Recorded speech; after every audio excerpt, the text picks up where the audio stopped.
and it has to do with, transport fare increases, because we understand if you use commercial transport, you will be having to pay 15% more in transport fares effective February 26, because the road transport operators have concluded negotiations for fares to go up following several days of negotiations with stakeholders. Let me run through the details of who in terms of commercial vehicles will be affected. So there you have it on your screen. So shared taxis are going to be affected. Intra-city, that structural vehicles are also going to be affected. And then intercity, that's long-distance vehicles who do long-distance travels, of course, will have to increase their fares by 15%.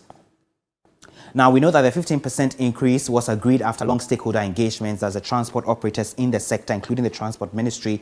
And then all transport unions are therefore urged to implement the 15% increase effective February 26. So that's coming from the transport operators.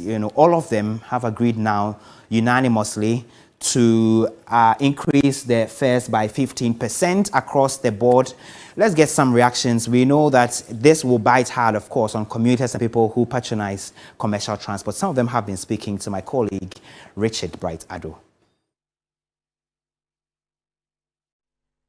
Coming to be more difficult for the coming years. The only thing left for the government is to reduce the taxes on the petrol. That is the only thing they can do. Apart from that, I don't see what we can do. A lot of now uka critical papers is akosro fu oni papers bibi akosro uka aboso kan engine na ye to be 30 million so say akọ 40 million nti effect pa na lot of fence a etuma to say ya aduma ni nye de man for be mu person be fuka oh na mu ye style ufuka kra na old price no na di ntokwa aba na di ade e fu oni etumu a higher devese commercial devese higher pa ele ni angme no ehin wo like fe mo ni wo hio e na agba ni no tun sika to mo fe ya petrol mi ni bia no ko tun e fe wo campaign ko na hi aba wo le fe ka ba ya o fe ka angme no e ba wawo e la gashi ni tumo tonje ne ba bia petrol mo na wa o na ka angme no fi o ba nye wawo sina gba ji meni wo le o ke fe afi obe ke bla amuno ne kan afi obe dugba ko play o mo ko wi enu sisi e ko ba bia mu dani ba nu sisi o ko me ke ko sisi hale be ma chiraba na hwe so a akatua no so ne gina ko yenim ye ma yachi atulol mu no nche be ba mo o mi mo man kasa de me tamfoka me tamfoka ma nyusu baskra menante de e be affect me ba miss de entino se bibi o ha se so mo ye o ho na ebetimi ama nya ye ntwen kontwemra ebetimi aye ya ese abanu hwe na ono mo kana so dwe ba na kromafo so ye hotoy.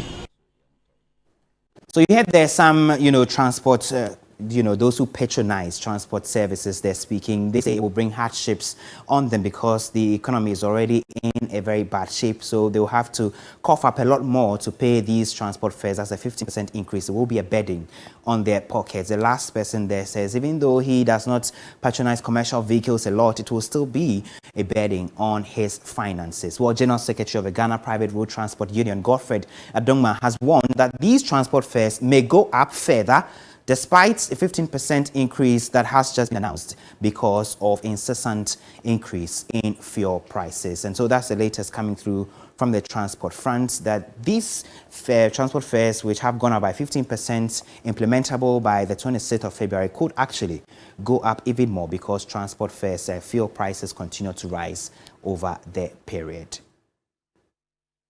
We had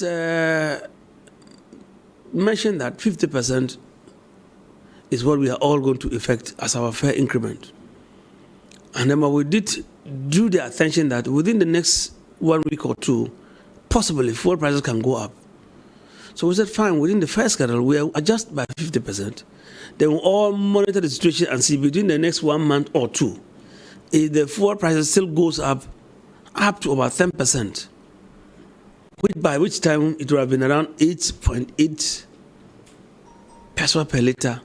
Then we would come back for another fare increment, which means that the 20% we were asking for, leaving the initial 30% as captured on the document.